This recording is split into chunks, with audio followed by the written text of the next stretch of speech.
உங்களுக்கும் உங்க ஹஸ்பண்டுக்கும் நடுவுல 1000 பிரச்சனை இருக்கலாம். ஆனா அது உங்க குழந்தைங்களோட எதிர்காலத்தை பாதிக்கும் மட்டும் மனசுல வச்சுக்கோங்க. ஒரு குழந்தை போலீஸுக்கு போன் பண்ணி அப்பாவை கண்டுபிடிச்சு கொடுங்கன்னு சொல்றான். அதுவும் ராத்திரி 12 மணிக்கு கால் பண்ணி சொல்றானா, அவனுக்கு அவங்க அப்பாவோட நினைப்பு எந்த அளவுக்கு இருக்கும்னு கொஞ்சம் யோசிச்சு பாருங்க. அவன் என்கிட்ட பேசும்போது எங்க அம்மா ரொம்ப அழுதுகிட்டே இருக்காங்க, எங்க அப்பா வந்தாருன்னா அவங்க அழமாட்டாங்கன்னு சொன்னான். பேசி சரி பண்ண முடியாத பிரச்சனைன்னு எதுவுமே இல்ல சிஸ்டர். தயவு செஞ்சு உங்க ஹஸ்பண்ட் கிட்ட நீங்க ஒரு தடவை பேசுங்க. அவரை வர வைக்க ஏதாவது உதவி வேணும்னாலும் கேளுங்க. ஒரு போலீஸாவும் சரி, ஒரு பிரதராவும் சரி, நான் ஹெல்ப் பண்றேன்.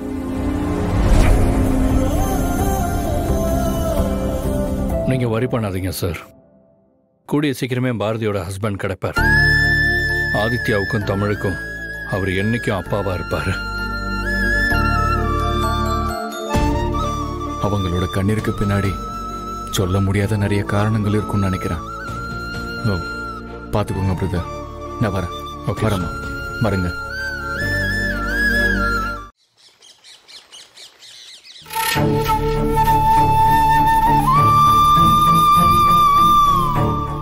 ஏமனோ சார், கேட்குறேன்னு தப்பா எடுத்துக்காத.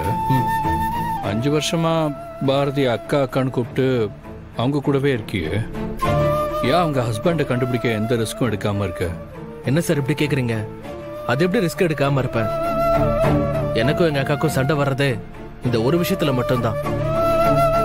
நானும் அவரை கண்டுபிடிக்க என்னென்னமோ பண்ணி பார்த்துட்டேன் சார். ஒரு தடவை போலீஸ் கம்ப்ளைண்ட்லாம் கொடுக்க போயிட்டேன். ஆனா எங்க அக்கா அதுக்காக என் கூட 3 மாசம் பேசாம இருந்தாங்க. அப்புறம் அவங்களுக்கு தெரியாம நான் நிறைய தடவை ட்ரை பண்ணிட்டேன். இதுவரைக்கும் அவர் யாரு என்னன்னு என்னால கண்டுபிடிக்கவே முடியல சார்.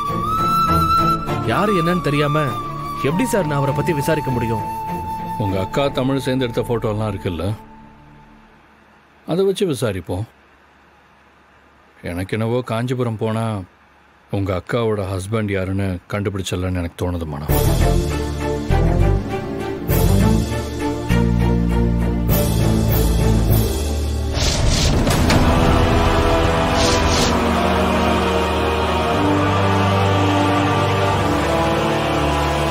சார் என்ன சார் ஆச்சு? மனம், இந்த இடத்துக்கு ஏதோ நான் ஏற்கனவே வந்த மாதிரி ஒரு ஃபீலிங்.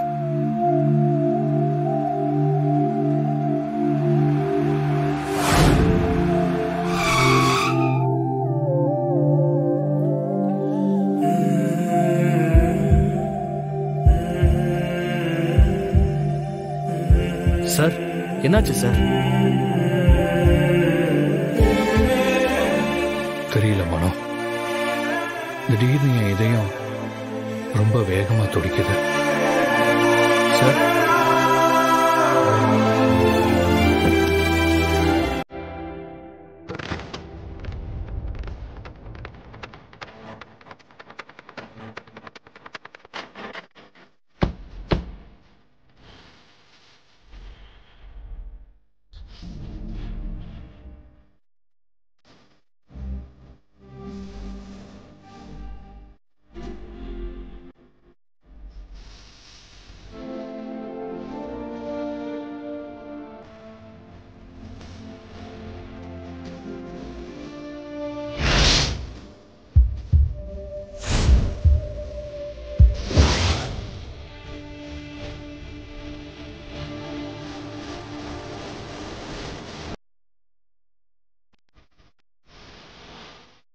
வாங்க டாக்டர் அம்மா, எப்படி இருக்கீங்க?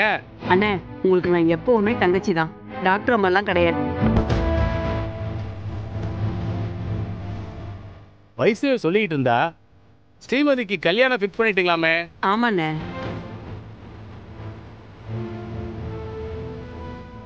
அண்ணே, நீங்க எல்லாரும் குடும்பத்தோட கண்டிப்பா கல்யாணத்துக்கு வந்துடுங்க. கண்டிப்பா வந்துடுறோமா. அக்கா, நீங்க திங்ஸ் எல்லாம் எடுத்துட்டு இருங்க. எனக்கு தெரிஞ்ச ஆண்டி வந்திருக்காங்க, நான் போய் பேசிட்டு வந்துடுறேன். நான் வரேன். சரி, போயிட்டு வாங்கம்மா. ஆண்டி நில்லுங்க.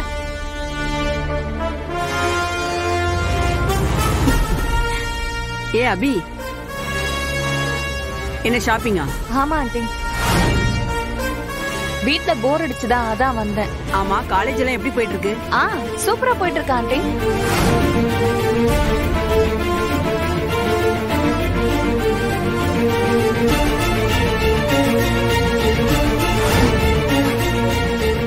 இந்த டாக்டருக்கும் மித்ரா ஃபேமிலிக்கும் என்ன சம்பந்தம்?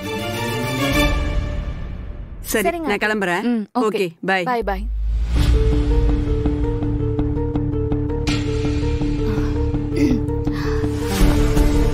அபி, யார் அது?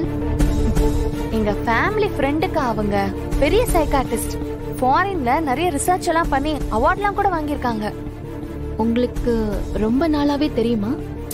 ரொம்ப நாளா, பல வருஷமா தெரியும். அவங்க பொண்ணு ஸ்ரீமதி என்னோட ஸ்கூல் சீனியர் தான். ஆக்சுவலா எங்க மித்ராக்கு அந்த ஆண்டி ரொம்ப க்ளோஸ். அந்த ஆண்டி அமெரிக்கா போனப்ப கூட மித்ரா தான் நிறைய ஹெல்ப் பண்ணிருக்கா. மித்ரா மேல இவங்களுக்கு எப்பவுமே ஒரு தனி பாசம் இருக்கும். அவ என்ன சொன்னாலும் இவங்க செய்வாங்க. எப்பவுமே இவங்க அவளுக்கு தான் சப்போர்ட் பண்ணுவாங்க.